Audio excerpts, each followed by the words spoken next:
our income went down twice against the previous year, which is really painful.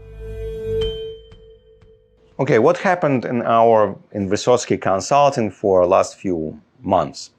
So at the beginning of this Corona situation, and for me, this Corona situation started in New York, and after we got pretty big impact in our Eastern Europe, Ukraine first, Russia second, and it didn't touch our Taiwan office because they're smart guys. They know how to deal with all this disease, and the biggest impact was in New York.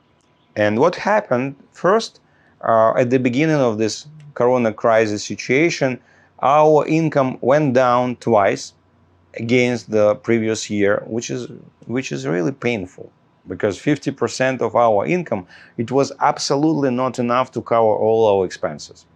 And our landlords around the world, they didn't move from the very beginning.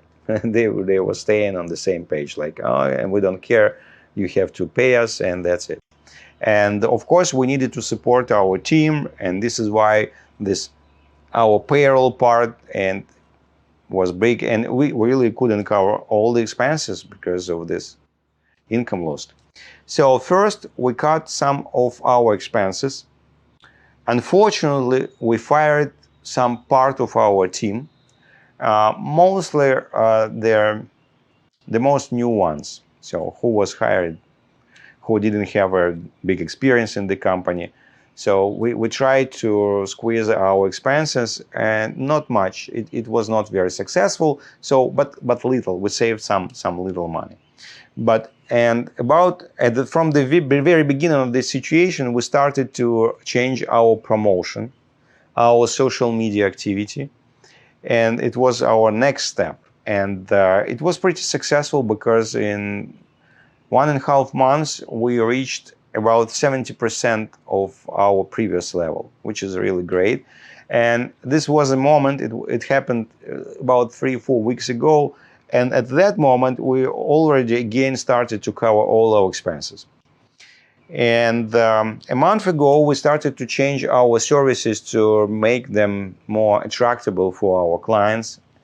And we continue to deal with this target because it's pretty big one. You know, we have very sophisticated services, and it really takes time to change them and to train our employees how to deliver everything and to adjust our corporative structure to deliver all these things. So now, at this particular moment, we didn't get back to the previous level, but we are pretty close. We are pretty close. But unfortunately, we don't have profit right now because all these changes, they demand money. All these adjustments, they all demand money. So, and also we started to spend much more for promotion, and we increased like twice our promotional expenses, which is also takes money. And this is why even we almost reached our previous level, but not profit, unfortunately. So we continue to deal with this situation. And I believe after we handle this, of course, we will be much stronger, for sure. But it's challenging, guys. It's really challenging.